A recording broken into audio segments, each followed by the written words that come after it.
Hello दोस्तों, मैं हूं मदन राठौर। आपके अपने यूट्यूब चैनल स्टडी सेंटर 96 में आपका स्वागत है। तो डेली करंट अफेयर्स का यह हमारा एपिसोड नंबर 20 है, जिसमें हम बात करेंगे 10 महत्वपूर्ण करंट अफेयर्स के प्रश्नों पर।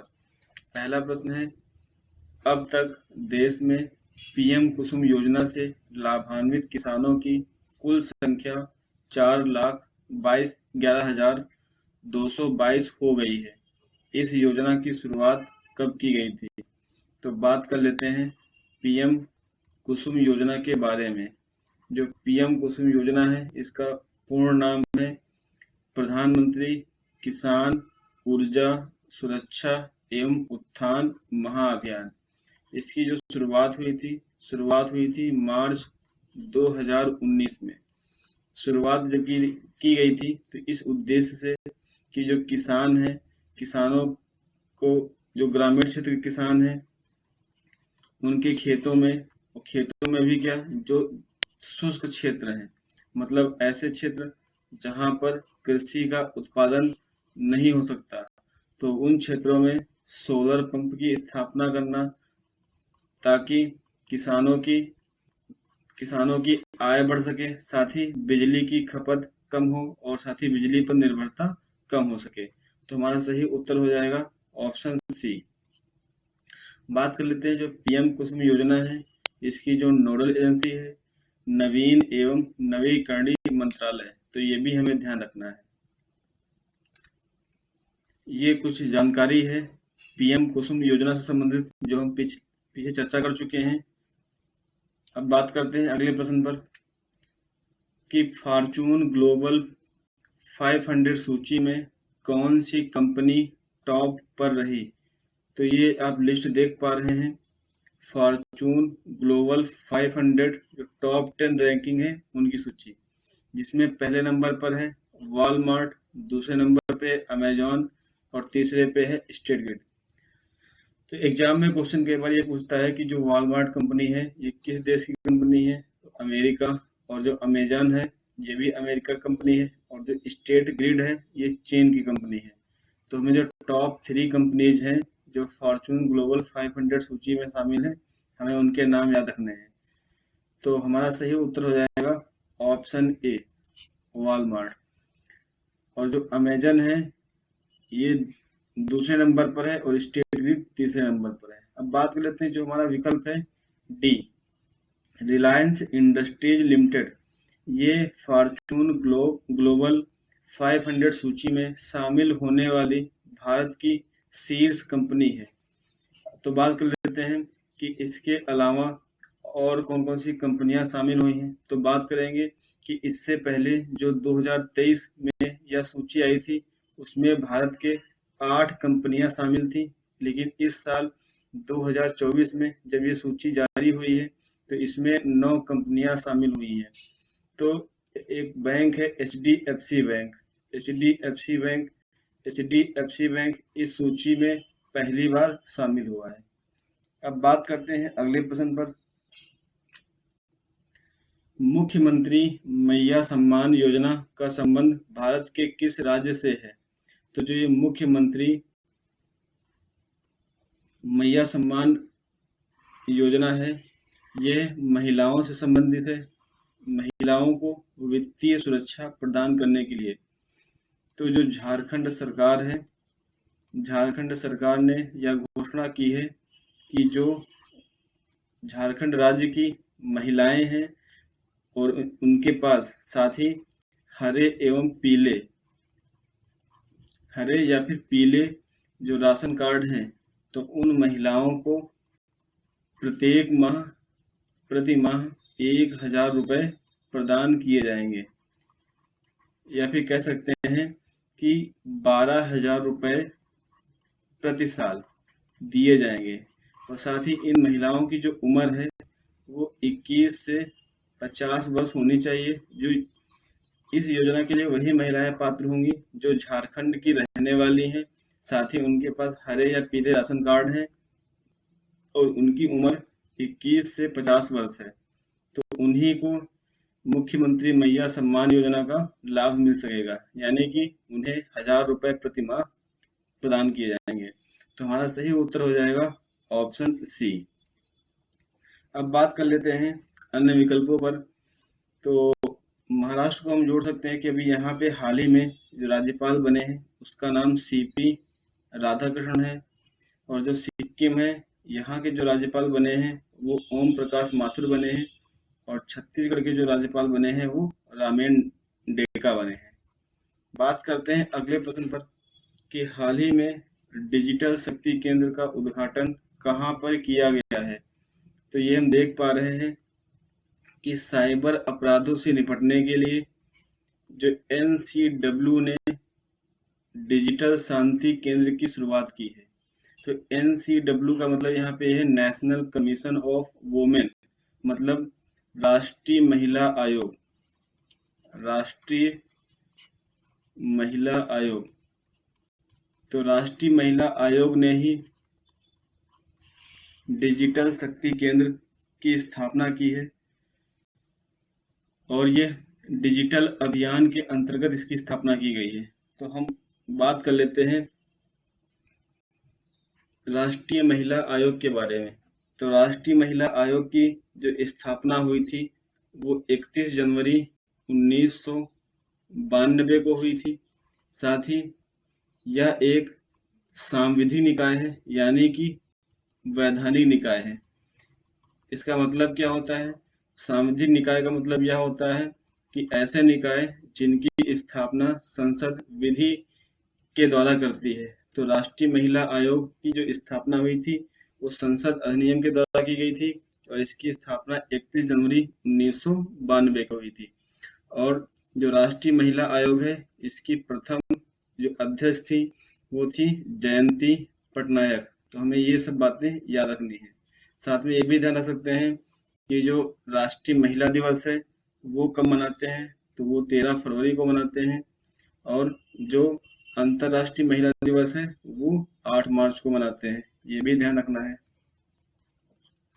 तो हमने बात की जो डिजिटल शक्ति केंद्र है उसकी स्थापना राष्ट्रीय महिला आयोग ने की है, और डिजिटल अभियान के अंतर्गत की है, और नई दिल्ली में किया है। तो हमारा सही उत्तर हो जाएगा ऑप्शन डी। तो जो अन्य विकल्प हैं इनको हम जोड़ सकते हैं कि गाजियाबाद में भारत का पहला AI आधारित आंगनवाड़ी केंद्र स्थापित किया गया है। भोपाल मध्य प्रदेश की राजधानी, जहां पर राष्ट्रीय विज्ञान हिंदी सम्मेलन का आयोजन किया गया है। ये 4था संस्करण था। शिमला में क्या है, ये चर्चा में रहा था कि विश्व का दूसरा सबसे बड़ा या एशिया का सबसे बड़ा रोपवे का निर्माण किया जा रहा है। ये ध्यान रखना है।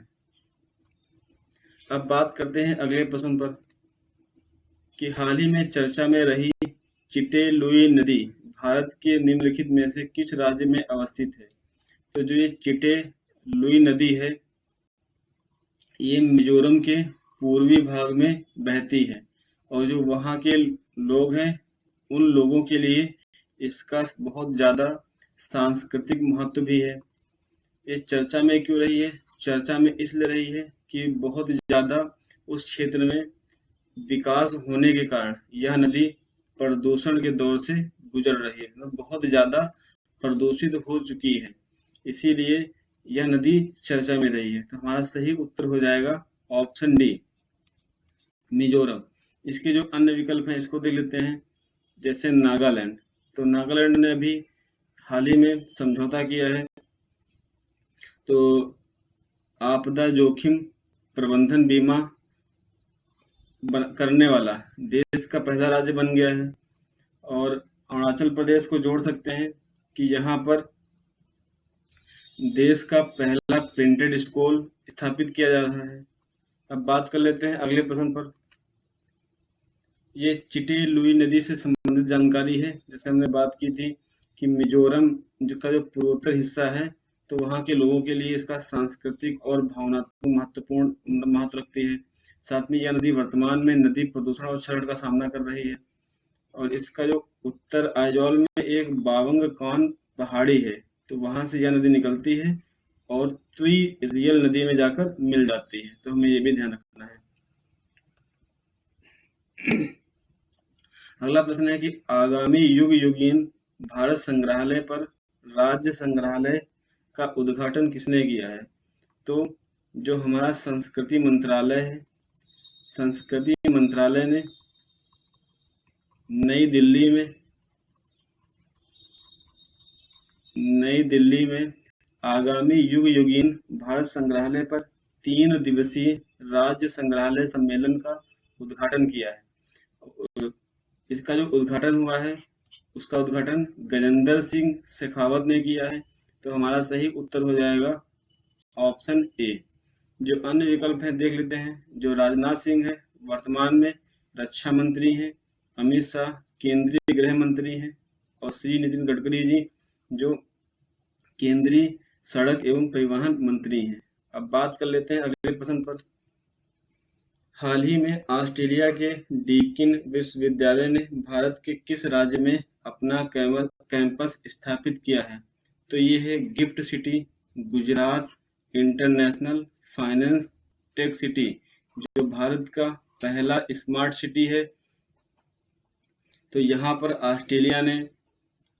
ऑस्ट्रेलिया के डीकिन विश्वविद्यालय ने अपना पहला कैंपस स्थापित किया है। तो हमारा सही उत्तर हो जाएगा ऑप्शन डी।